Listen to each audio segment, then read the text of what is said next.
Hello everyone, welcome to Anushruti art zone. ನೀವು ಪ್ರತಿನಿತ್ಯ ಅಡುಗೆಗೆ ಕುಕ್ಕರ್ನ ಬಳಸ್ತೀರಾ? ಹಾಗಿದ್ರೆ ನಿಮಗೆ ಈ ವಿಡಿಯೋ ತುಂಬಾ ಉಪಯೋಗಕ್ಕೆ ಬರುತ್ತೆ. ಮಿಸ್ ಮಾಡದೆ ಪೂರ್ತಿಯಾಗಿ ನೋಡಿ. ದಿನವೂ ಇದರಲ್ಲಿ ಅನ್ನಕ್ಕೆ ಅಥವಾ ಸಾರಿಗೆ ಬೇಳೆ ಕೂಗಿಸೋದು ಈ ಥರ ಎಲ್ಲ ಮಾಡ್ತಾನೆ ಇರ್ತೀವಿ. ಆನಂತರ ಇದನ್ನು ತೊಳೆದು ಇಡ್ತೀವಿ ಅಲ್ವಾ? ಆದರೆ ಕುಕ್ಕರಿನ ಮುಚ್ಚಳದಲ್ಲಿ ನೋಡಿ, ಈ ಥರ ಒಳಭಾಗದಲ್ಲಿ ನಾವು ಕ್ಲೀನ್ ಮಾಡೋದೇ ಇಲ್ಲ ನೋಡಿ. ಅದಕ್ಕೆ ನಿಮಗೊಂದು ಸೂಜಿ ಬೇಕಾಗತ್ತೆ. ಸೂಜಿ ತಗೊಂಡು ಈ ತರಹ ಇದರ ತೂತ ಇರುತ್ತಲ್ವ, ಅದ್ರ ಒಳಗಡೆ ಈ ರೀತಿ ಪುಷ್ ಮಾಡಿ. ಈ ಕಡೆ ನೋಡಿ, ವಿಷಲ್ ತೆಗೆದ್ರೆ ನಿಮಗೆ ಗೊತ್ತಾಗುತ್ತೆ.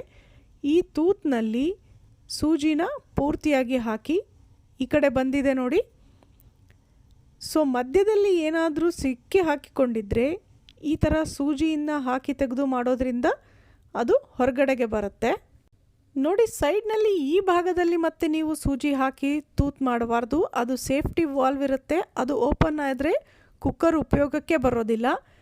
ಕೇವಲ ನಾವು ವಿಷಲ್ ಎಲ್ಲಿ ಹಾಕ್ತೀವಲ್ವ ಆ ಭಾಗವನ್ನು ಮಾತ್ರ ಕ್ಲೀನ್ ಮಾಡ್ಕೊಳ್ಳಿ. ಇಷ್ಟಾದಮೇಲೆ ನೋಡಿ, ಈ ತರಹ ಸೈಡ್ನಲ್ಲೂ ಅದು ತೂತಿರುತ್ತೆ.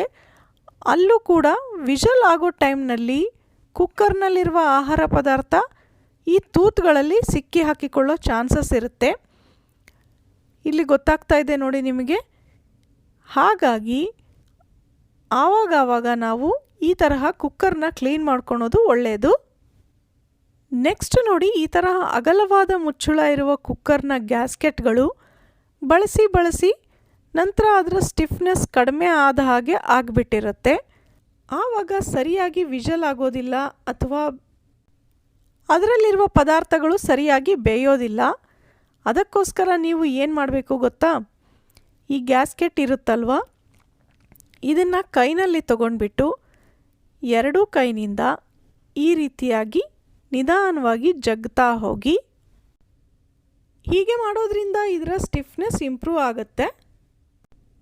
ಇಲ್ಲ ಅಂದರೆ ಗ್ಯಾಸ್ಕೆಟ್ನ ಸ್ವಲ್ಪ ಹೊತ್ತು ಈ ರೀತಿಯಾಗಿ ಫ್ರೀಝರ್ನಲ್ಲಿ ಇಟ್ಟುಬಿಡಿ. ಇದರಿಂದ ಕೂಡ ಗ್ಯಾಸ್ಕೆಟ್ನ ಸ್ಟಿಫ್ನೆಸ್ ಮರಳಿ ಬರುತ್ತೆ. ನೀವು ಈ ಟಿಪ್ಸ್ಗಳನ್ನು ಫಾಲೋ ಮಾಡಿ ನೋಡಿ. ಇದರಿಂದ ಗ್ಯಾಸ್ಕೆಟ್ ತುಂಬ ದಿನಗಳವರೆಗೆ ಬಾಳಿಕೆ ಬರುತ್ತೆ. ಇನ್ನು ನೋಡಿ, ಈ ತರಹ ದೊಡ್ಡದಾದ ಬದನೆಕಾಯಿಯನ್ನು ನಾವು ಸುಟ್ಟುಬಿಟ್ಟು ಚಟ್ನಿ ಮಾಡ್ತೀವಿ ಅಲ್ವಾ? ಇದನ್ನು ಸುಡೋದಕ್ಕೂ ಒಂದು ಕ್ರಮ ಇದೆ. ಹಾಗೆ ಡೈರೆಕ್ಟಾಗಿ ಇಟ್ಟು ಗ್ಯಾಸ್ ಮೇಲೆ ಸುಡೋದಕ್ಕಿಂತ ಮೊದಲಿಗೆ ಇದಕ್ಕೆ ಒಂದು ಹನಿ ಅಡುಗೆ ಎಣ್ಣೆಯನ್ನು ಹಚ್ಕೊಳ್ಳಿ ನೋಡಿ. ಒಂದೇ ಒಂದು ಹನಿ ಎಣ್ಣೆಯನ್ನು ಇದರ ಮೇಲೆ ಪೂರ್ತಿಯಾಗಿ ಸವರ್ಕೊಳ್ಬೇಕಾಗತ್ತೆ.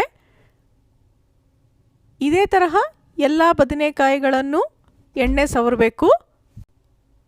ಹೀಗೆ ಮಾಡೋದ್ರಿಂದ ಬದನೆಕಾಯಿಗಳು ಬೇಗನೆ ಸುಡುತ್ತೆ.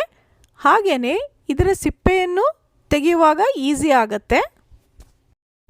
ಕೆಲವೊಂದು ಸಲ ಡೈರೆಕ್ಟಾಗಿ ಗ್ಯಾಸ್ ಮೇಲೆ ಬದನೆಕಾಯಿ ಸುಡೋವಾಗ ಇದರಲ್ಲಿನ ನೀರಿನಂಶ ಬಿಟ್ಕೊಂಡು ಗ್ಯಾಸ್ ಎಲ್ಲ ತುಂಬಾ ಗಲೀಜಾಗ್ಬಿಡುತ್ತೆ.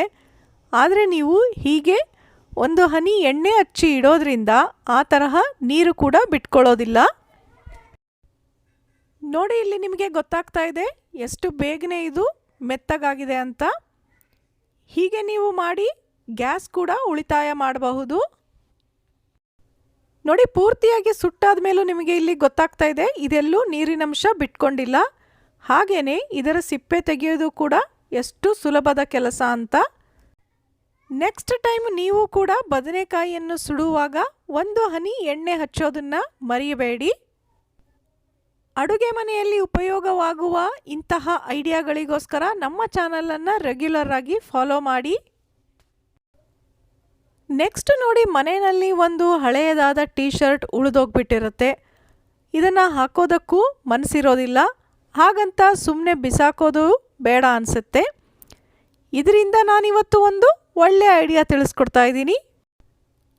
ಈ ಟೀ ಶರ್ಟನ್ನು ಜೊತೆಗೆ ನಮಗೊಂದು ಚಿಕ್ಕ ಸ್ಟೂಲ್ ಬೇಕಾಗತ್ತೆ ನೋಡಿ. ಈ ತರಹದ ಸ್ಟೂಲ್ ಎಲ್ಲರ ಮನೆಯಲ್ಲೂ ಇದ್ದೇ ಇರುತ್ತೆ ಅಲ್ವಾ? ಒಂದು ಚಿಕ್ಕ ಸ್ಟೂಲನ್ನು ತಗೊಂಡ್ಬಿಟ್ಟು ಅದಕ್ಕೆ ನೀವು ಈ ಟೀ ಶರ್ಟನ್ನು ಈ ರೀತಿಯಾಗಿ ಕವರ್ ಮಾಡ್ತಾ ಹೋಗಬೇಕು. ಸ್ಟೂಲ್ನ ಮೇಲ್ಭಾಗದಲ್ಲಿ ನೋಡಿ ಈ ಥರ ಟೀ ಶರ್ಟನ್ನು ಹಾಕ್ಕೊಂಡು ನಂತರ ಅದನ್ನು ಉಲ್ಟಾ ಮಾಡ್ಕೊಂಡ್ಬಿಡಿ. ಸ್ಟೂಲನ್ನು ಉಲ್ಟಾ ಮಾಡಿಕೊಂಡು ಉಳಿದಿರುವಂತಹ ಟೀ ಶರ್ಟನ್ನು ಈ ರೀತಿ ಪೂರ್ತಿಯಾಗಿ ಕವರ್ ಮಾಡಿಕೊಂಡು ನಂತರ ತಳಭಾಗದಲ್ಲಿ ಉಳಿದಿದ್ದನ್ನು ಈ ಸ್ಟೂಲ್ನ ಒಳಗಡೆಗೆ ಈ ರೀತಿಯಾಗಿ ನೀವು ಫಿಕ್ಸ್ ಮಾಡ್ಕೊಳ್ಳಿ. ವಿಡಿಯೋದಲ್ಲಿ ನಿಮಗೆ ಕ್ಲಿಯರಾಗಿ ಗೊತ್ತಾಗ್ತಾ ಇದೆ ಅನ್ಕೋತೀನಿ. ನೋಡಿ, ಹೀಗೆ ಮಾಡೋದ್ರಿಂದ ಇನ್ಸ್ಟೆಂಟಾಗಿ ಒಂದು ಬಾಸ್ಕೆಟ್ ರೆಡಿ ಆದ ಹಾಗೆ ಆಯಿತು. ಬಣ್ಣ ಹೋಗಿ ಹಳೇದಾಗಿರುವಂತಹ ಸ್ಟೂಲ್ ಅಥವಾ ಸ್ವಲ್ಪ ಮುರಿದಿರುವಂತಹ ಸ್ಟೂಲನ್ನು ಕೂಡ ನೀವಿಲ್ಲಿ ಬಳಸಬಹುದು. ಹೀಗೆ ಟೀ ಶರ್ಟನ್ನು ಕವರ್ ಮಾಡಿ ಇಡೋದ್ರಿಂದ ಒಳಗಡೆಗೆ ನಾವು ಸ್ಟೂಲ್ ಬಳಸಿದ್ದೀವಿ ಅಂತ ಕೂಡ ಗೊತ್ತಾಗೋದಿಲ್ಲ. ನೋಡಿ, ಇದನ್ನು ನಾವು ಲಾಂಡ್ರಿ ಬಾಸ್ಕೆಟ್ ಆಗಿ ಬಳಸಬಹುದು. ರೂಮ್ನಲ್ಲಿ ನೀವು ಒಂದು ಸೈಡ್ನಲ್ಲಿ ಇಟ್ಕೊಂಡ್ರೆ ತೊಳಿಬೇಕಾಗಿರೋ ಬಟ್ಟೆಗಳನ್ನು ನೀವು ಇದರಲ್ಲಿ ಹಾಕ್ತಾ ಹೋಗಬಹುದು. ಪ್ರತಿದಿನವೂ ಬಟ್ಟೆ ತೊಳೆಯೋದಕ್ಕೆ ಆಗೋದಿಲ್ಲ ಅನ್ನೋರು ಅಂತಹ ಬಟ್ಟೆಗಳನ್ನು ಅಲ್ಲಿ ಇಲ್ಲಿ ಇಡೋದರ ಬದಲಿಗೆ ಈ ರೀತಿ ಒಂದು ಬಾಸ್ಕೆಟನ್ನು ಮಾಡ್ಕೊಂಡ್ಬಿಟ್ಟು ಇದರಲ್ಲಿ ಹಾಕಿ ಇಡಬಹುದು. ನೋಡೋದಕ್ಕೂ ಕೂಡ ಡೀಸೆಂಟಾಗಿ ಕಾಣಿಸುತ್ತೆ ಅಲ್ವಾ? ನೀವಿನ್ನೂ ಪ್ಲೇನ್ ಆಗಿರುವಂತಹ ಟೀ ಶರ್ಟನ್ನು ಬಳಸಿದರೆ ಇನ್ನೂ ಚೆನ್ನಾಗಿರುತ್ತೆ. ಈ ಎಲ್ಲ ಐಡಿಯಾಗಳು ನಿಮಗೆ ಇಷ್ಟ ಆಯಿತು ಅಲ್ವಾ? ಹಾಗಿದ್ರೆ ವಿಡಿಯೋನ ಲೈಕ್ ಮಾಡೋದನ್ನು ಮರಿಬೇಡಿ. ಎಲ್ಲರ ಜೊತೆಗೆ ಶೇರ್ ಕೂಡ ಮಾಡಿ. ಮತ್ತೆ ಸಿಗೋಣ ಇನ್ನೊಂದು ಇಂಟ್ರೆಸ್ಟಿಂಗ್ ಹಾಗೆ ಯೂಸ್ಫುಲ್ ವಿಡಿಯೋ ಜೊತೆ. ಧನ್ಯವಾದಗಳು.